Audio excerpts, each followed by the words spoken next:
Share বাজারে যখন আমরা কোনো কোম্পানিতে ইনভেস্টমেন্ট করার কথা ভাবি তখন কিন্তু আমরা বুঝতে পারি না যে সেই শেয়ারটি ফান্ডামেন্টালি স্ট্রং নাকি fundamentally week.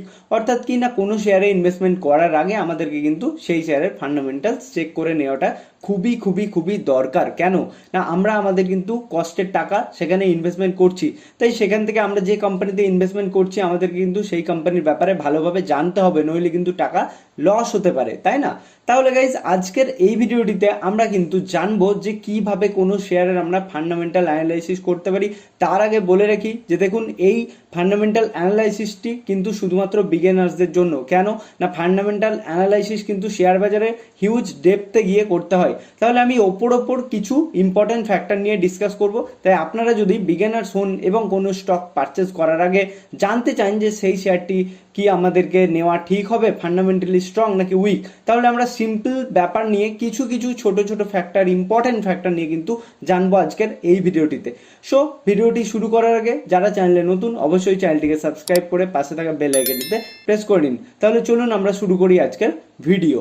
So guys, stock মার্কেটে যখন আমরা ফান্ডামেন্টাল অ্যানালাইসিসের কথা বলি তাহলে মার্কেটে কিন্তু অনেক ওয়েবসাইট রয়েছে যেখান থেকে আমরা শেয়ারের ফান্ডামেন্টাল অ্যানালাইসিস করতে পারি, সেটাও কিনা ফ্রিতে। সো তাদের মধ্যে রয়েছে কি না টিকার টেপ, স্ক্রিনার রয়েছে। সো আজকের ভিডিওটিতে আমরা স্ক্রিনার ওয়েবসাইট নিয়ে কথা বলবো। সো ভিডিওটি একদমই স্পন্সরশিপ ভিডিও নয়, শুধুমাত্র আপনাদের সুবিধার্থে ভিডিওটি বানাচ্ছি, ঠিক আছে? তাহলে কি আমরা স্ক্রিনার ওয়েবসাইট খুলে নেব। তো দেখুন, স্ক্রিনার ওয়েবসাইট কিন্তু হোম পেজ কিন্তু এরকম দেখতে হবে, ঠিক আছে? তাহলে কি না, লগ ইন করে নিতে হবে আমাদেরকে। সো আমি এখানে প্রথমে লগ ইন করে নিচ্ছি। সো দেখুন, আমরা লগ ইন করে নেবো ইমেল দিয়ে, বা আপনি লগ ইন গুগল দিয়েও করে নিতে পারেন, ঠিক আছে? তো আমরা গুগল দিয়ে লগ ইন করে নিচ্ছি। সো গাইজ দেখুন, আমরা লগ ইন করে নেওয়ার পর এখানে আমার নাম দেখতে পাচ্ছি। সো আপনারা নিজের নিজের ইমেল আইডি দিয়ে লগ ইন করে নেবেন এবং আমরা কি করব না, স্ক্রিনসে চলে যাব এখানে, ঠিক আছে? সো স্ক্রিনসে আসার পর আমাদেরকে কিন্তু এরকম একটা ইন্টারফেস দেখাবে। সো আমরা ওপরে সার্চ ফর আ কোম্পানি, অর্থাৎ কি না, এখানে আমরা যে কোম্পানির ব্যাপারে ফান্ডামেন্টাল অ্যানালাইসিস করতে চাচ্ছি সেই কোম্পানির নাম আমরা এখানে লিখবো, ঠিক আছে? সো আমি ফর অ্যান এক্সাম্পল এখানে টাটা মোটরস কোম্পানি লিখে নিচ্ছি, ঠিক আছে? সো আমরা এখানে লিখবো টাটা মোটরস। ওকে, সো টাটা মোটরস কোম্পানি, দেখুন টাটা মোটরস লিমিটেড চলে এসেছে। তাহলে কি না, টাটা মোটরসের কিন্তু শেয়ারের ব্যাপারে আমরা ফান্ডামেন্টাল অ্যানালাইসিস করব। সো দেখুন, এখানে আমার কিন্তু ওপর দিকে অনেক অপশন আমরা পাচ্ছি: chart, analysis, peers, quarters, profit and loss, balance sheet, cash flow, ratios, investors documents. Okay, এবং দেখুন নিচে আমরা দেখতে পাচ্ছি টাটা মোটরস লিমিটেডের পাশে একটা দাম চলছে, প্রাইস, অর্থাৎ রিসেন্ট মার্কেটে আজকে দেখুন, আমি যখন ভিডিওটা রেকর্ড করছি 22 মে 1:34 PM 950 টাকা কিন্তু প্রাইস চলছে। তো দেখুন এখানে মার্কেট ক্যাপ, অর্থাৎ মার্কেট ক্যাপিটালাইজেশন কত না, এখানে দেখুন মার্কেট ক্যাপিটালাইজেশন টাটা মোটরের কিন্তু এটা। ওকে, সো কারেন্ট প্রাইস দেখুন 950 টাকা, হাই ও লো, অর্থাৎ এই হাই লো দেখাচ্ছে আমাদেরকে কিন্তু এক বছরের হাই লো, ঠিক আছে? 365 ডেজের হাই লো, অর্থাৎ হাই কত গেছিল, 1066 টাকা গেছিল এবং লো গেছিল 509 টাকা। স্টক পি সব থেকে ইম্পর্টেন্ট, দেখুন স্টক পি ও আমরা এখানে দেখতে পাচ্ছি ইন্ডাস্ট্রি পি। সো আপনাদের যদি এগুলি অ্যাড না থাকে তাহলে দেখুন এডিট রেশিওর একটা অপশন পাচ্ছেন। ওকে, সো এডিট রেশিওতে গিয়ে এখানে আমরা সার্চ করে নেবো যা যা আমরা চাচ্ছি, ঠিক আছে? সো দেখুন আপনারা কিন্তু দু তিনটে জিনিস অ্যাড করে নেবেন। ওকে, ডেট টু ইকুইটি রেশিও, ঠিক আছে? তো আমার যেহেতু অ্যাড আছে, সো এখানে ডেট টু ইকুইটি রেশিও দেখুন নিচে আপনারা দেখতে পাচ্ছেন ডেট টু ইকুইটি রেশিও, এভাবে কিন্তু অ্যাড করে নেবেন, ঠিক আছে? রাইট। সো দেখুন এখানে আমার ডেট টু ইকুইটি রেশিও ও ইন্ডাস্ট্রি পি, অর্থাৎ কি না, পি যদি অ্যাড না থাকে তাহলে কিন্তু আপনারা এখানে পি সার্চ করবেন, ঠিক আছে? পি, তো পি মানে হচ্ছে এই যে প্রাইস টু আর্নিং রেশিও, এটা আপনারা অ্যাড করে নেবেন এবং আপনারা কি করবেন না, ইন্ডাস্ট্রি পিউ লিখে সার্চ করতে পারেন, তারপরে আমরা অ্যাড করে নেব এবং সেভ কুইক রেশিওস অপশনসে আমরা প্রেস করে নেব। তাহলে এরকম একটা অপশন আমরা কিন্তু দেখতে পাচ্ছি, রাইট? তাহলে দেখুন স্টক পি ও ইন্ডাস্ট্রি পি নিয়ে যদি আমরা কথা বলি তাহলে আমি প্রথমেই বলে রাখি যে কোনো কোম্পানি ওভার ভ্যালু জোনে রয়েছে নাকি আন্ডার ভ্যালু জোনে রয়েছে সেটা আমাদেরকে সাজেস্ট করে পি। ওকে, প্রাইস টু আর্নিং রেশিও। ওকে, সো দেখুন ইন্ডাস্ট্রি পি যদি আমি বলে দিই, ইন্ডাস্ট্রি পির থেকে যদি তার স্টক পির ভ্যালু বেশি থাকে তাহলে আমাদেরকে জানতে হবে সেটা কিন্তু ওভার ভ্যালুড, এবং যদি ইন্ডাস্ট্রি পির তুলনায় স্টকের নিজস্ব পি নিচে থাকে তাহলে কিন্তু জানতে হবে আমাদেরকে সেখানে কি না আন্ডার ভ্যালুড রয়েছে, এবং যদি সমান সমান থাকে তাহলে আমরা জানবো ফেয়ার ভ্যালু রয়েছে। ওকে, এতদূরই। তাহলে দেখুন টাটা মোটরস লিমিটেডের ক্ষেত্রে ইন্ডাস্ট্রি পি হচ্ছে 29.5 এবং স্টক পি হচ্ছে 10.7, অর্থাৎ কি না ইন্ডাস্ট্রি পির তুলনায় আমাদের কিন্তু স্টক পি কম রয়েছে, অর্থাৎ কি না আন্ডার ভ্যালুড রয়েছে বর্তমান সময়ে। ওকে, তো এবারে বুক ভ্যালু মানে কি, যে যেটা আপনি যদি এই কোম্পানি কোনো দিন যদি বিক্রিও হয়ে যায় সাপোজ বা বন্ধ হয়ে যায়, তাহলে কিন্তু আপনি এক একটা শেয়ারের জন্য 255 টাকা করে পাবেন, এটা হচ্ছে এর বুক ভ্যালু। ওকে, সিম্পলি জেনে রাখুন। ডিভিডেন্ড ইয়েল্ডের কোনো দরকার নেই জানার, যদি ডিভিডেন্ড দিয়ে থাকে কত পার্সেন্ট ডিভিডেন্ড দিচ্ছে সেটাই এখানে বলা রয়েছে। সো এর পরে হচ্ছে ROCE, অর্থাৎ return on capital employed. So আমি বলে রাখি যে যে সমস্ত কোম্পানির ROCE 20%-এর বেশি থাকবে সেই সমস্ত কোম্পানি কিন্তু ভালো আমাদের মতো ইনভেস্টরদের জন্য। ওকে, এটা সিম্পল মাথায় রাখুন। সো এর পরে রয়েছে ROE, অর্থাৎ রিটার্ন অন ইকুইটি, অর্থাৎ কি না ইকুইটি শেয়ারসের ওপরে কত পার্সেন্ট কোম্পানি রিটার্ন ইনভেস্টরদেরকে দিতে পারছে। ওকে, তাহলে কি যত বেশি হবে তত ভালো। সো আমি বলে রাখি যে 20 থেকে 25% যদি থাকে কোনো কোম্পানি, তাহলে কিন্তু সেই কোম্পানিতে আমরা ইনভেস্টমেন্ট করার কথা ভাবতে পারি, এবং নিচের দিকে যদি 15% অব্দিও থাকে তাহলেও কিন্তু আমরা কনসিডার করতে পারি। বাট ROE যত ভালো হবে তত কিন্তু ইনভেস্টরদের জন্য বেটার। ওকে, সো দেখুন এখানে টাটা মোটরসের ROE অর্থাৎ রিটার্ন অন ইকুইটি হচ্ছে 49.4%, অর্থাৎ কি বুঝতেই পারছি 50%-এর কাছাকাছি কিন্তু রয়েছে। ঠিক আছে, অর্থাৎ কি পজিটিভ একটা আমরা এখানে মেসেজ পাচ্ছি। সো এবারে দেখুন ফেস ভ্যালু অতটা ইম্পর্টেন্ট নয় বিগিনার্সদের জন্য। সো তারপরে আমরা চলে আসবো ডেট টু ইকুইটি রেশিও, এটাও কিন্তু খুব important. Okay, so debt to equity ratio যত কম হবে তত কিন্তু ভালো, অর্থাৎ কি না ডেট টু ইকুইটি রেশিও যত কম হবে, অর্থাৎ কোম্পানির ডেট যত কম হবে তার ইকুইটির তুলনায় তত কিন্তু বেটার। ওকে, সো টাটা মোটরসের ডেট টু ইকুইটি রেশিও দেখছি 1.26। সো ইন্ডাস্ট্রি পি নিয়ে তো আমরা কথা বললাম। এরপরে আমরা চলে আসবো কি না, দেখুন এখানে আমরা সিম্পলি চলে আসবো অ্যানালাইসিসে। সো এখানে কি বলছে দেখুন, কোম্পানি হ্যাজ রিডিউস ডেট, অর্থাৎ টাটা মোটরসে কিন্তু ডেট অনেক ছিল। ওকে, পাস্টে কিন্তু অনেক ডেট ছিল, সেখান থেকে কমিয়ে কিন্তু কোম্পানি এসেছে, রাইট। সো কোম্পানি কিন্তু গুড প্রফিট গ্রোথে রয়েছে। সো CAGR কিন্তু লাস্ট 5 বছরে 93% কিন্তু ইনভেস্টরদেরকে দিয়ে এসেছে। ওকে, সো এবারে জানতে হবে যে বুক ভ্যালুর তুলনায় এটা কিন্তু 3.73 টাইমসের কিন্তু চলছে। এবারে আসি আমরা কিসে না, সিম্পলি আমি যেহেতু আসছি তাই আমি বেশি কিছু ভেতরে ঢুকবো না, আমি ওপর জাস্ট বলবো বিগিনার্সদের জন্য যাতে সিম্পলভাবে বুঝতে পারেন। ওকে, সো সিম্পলি কোয়ার্টার্সে আসবেন।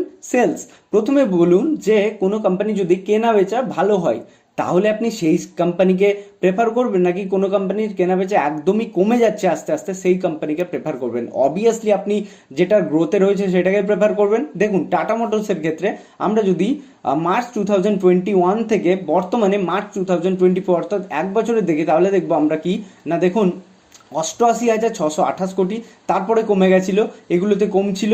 এবং আমরা যদি লাস্টের দেখি কটা মাসে, তাহলে দেখবো এখানে কি হচ্ছে না, দেখুন কনসিস্টেন্টলি কি হচ্ছে না গ্রোথে রয়েছে, রাইট। অর্থাৎ কি না নিচ থেকে ওপরের দিকে যাচ্ছে, রাইট। তাহলে কি নাম্বার 1 আমাদের পজিটিভ আমরা একটা মেসেজ পেলাম। ওকে, এক্সপেন্সেস, দেখুন খরচা কিন্তু যত কমবে তত better.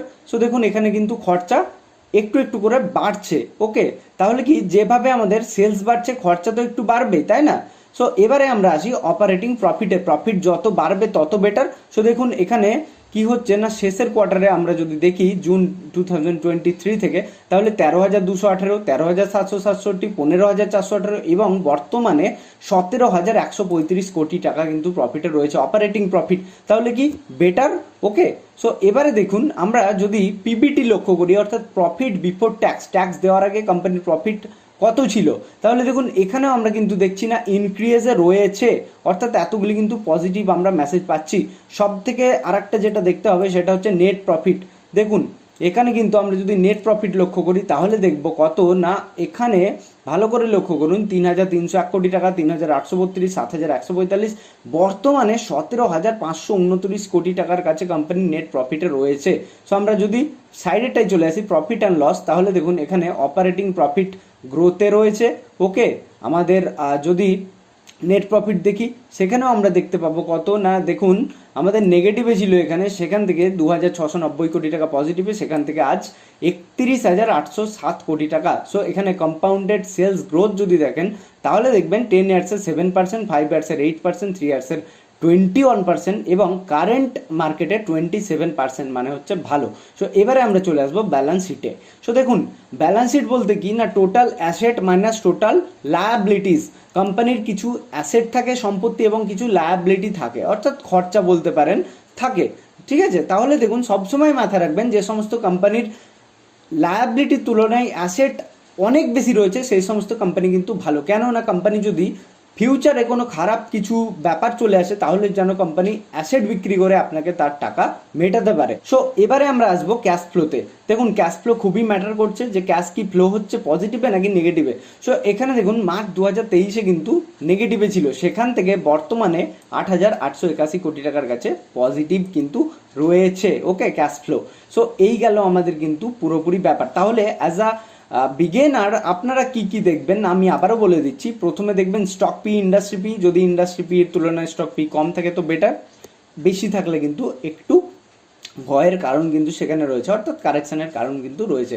Date to equity ratio যত কম হবে তত ভালো। আরওসি আমরা দেখবো 20%-এর যদি বেশি থাকে তবেই আমরা প্রেফার করবো অ্যাজ আ বিগেনার। আমি বারে বারে বলছি বিগেনারদের জন্য আরওই যত বেশি হবে 20 to 25% আমরা প্রেফার করবো, বেশি হলে তো খুবই ভালো।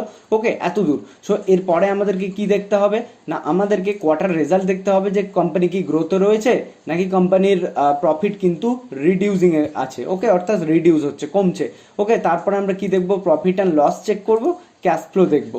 ওকে, এবং ব্যালেন্স শিট হচ্ছে কি না কোম্পানির অ্যাসেট ও লায়াবিলিটিস, অ্যাসেট মাইনাস লায়াবিলিটিস। যদি কোম্পানির লায়াবিলিটিসের থেকে অ্যাসেট বেশি থাকে তাহলে তো বেটার, তাই না? সো এটাও আমরা চেক করে নেব। সো এবারে যদি আমি কম্প্যারিজনে দেখাই যে টাটা মোটরসের সঙ্গে আমাদের ইয়েস ব্যাংকের, তাহলে আমরা বুঝতে পারবো যে ফান্ডামেন্টালি টাটা মোটরস বেটার নাকি ইয়েস ব্যাংক বেটার। সো দেখুন আমি ইয়েস ব্যাংকে কেন সিলেক্ট করছি না, ইয়েস ব্যাংকের শেয়ারের দাম চলছে বর্তমানে 22-23 টাকার কাছে, যেখানে টাটা মোটরসে চলছে 950 টাকার কাছে।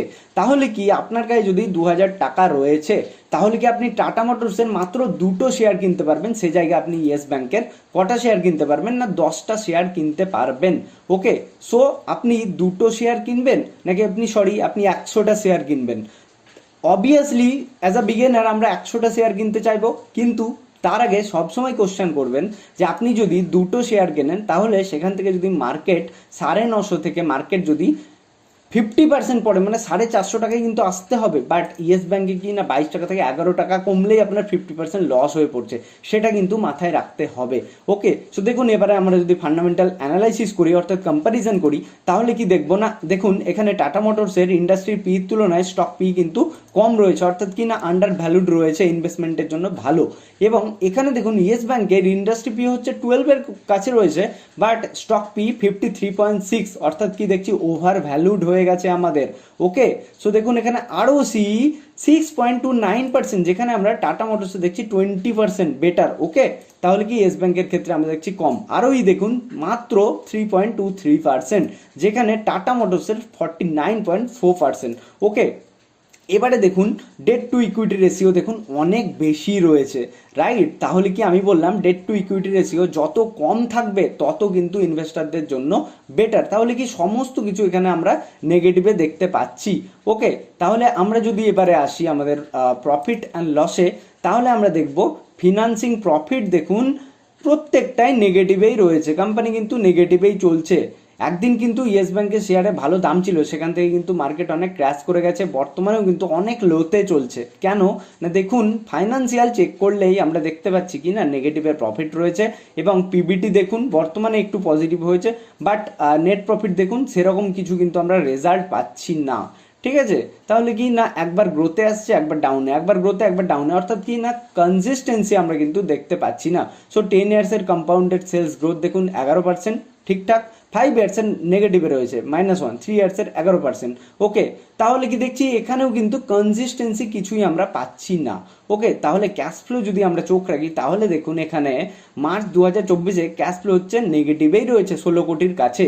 তাহলে কি দেখতে পাচ্ছি যেখানে আমরা টাটা মোটরসের ক্যাশ ফ্লো দেখছিলাম খুব সুন্দরভাবে নেগেটিভ থেকে পজিটিভ এসছে, যেখানে আমাদের ইয়েস ব্যাংকের কিন্তু অনেক নেগেটিভ ছিল, সেখান থেকে কিছু কিন্তু নেগেটিভ হয়েছে, বাট তবুও নেগেটিভে রয়েছে। তাহলে প্রত্যেকটাই নেগেটিভ আমাদেরকে সেন্টিমেন্ট কিন্তু দিচ্ছে, নেগেটিভ মেসেজ দিচ্ছে।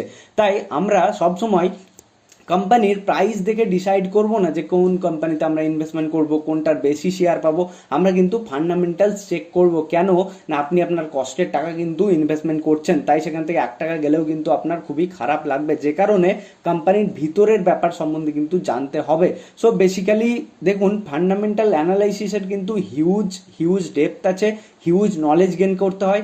যেহেতু আমি বিগিনার্সদের জন্য ভিডিওটি বানাচ্ছি, তাই সিম্পল এই সমস্ত জিনিসগুলো যদি দেখেও আমরা ইনভেস্টমেন্ট করি না, তাহলেও কিন্তু চোখ বন্ধ করে ইনভেস্টমেন্ট করার থেকে কিন্তু অনেক বেটার। অর্থাৎ কি না, আমরা এখান থেকে ওখান থেকে কিন্তু টিপস পেয়ে ইনভেস্টমেন্ট করে দিই। কেন না, সে বলছে, আমার বন্ধু বলছে, আমার রিলেটিভস বলছে সেই শেয়ার ওপরে যাবে, কেন, কোনো মানে নেই।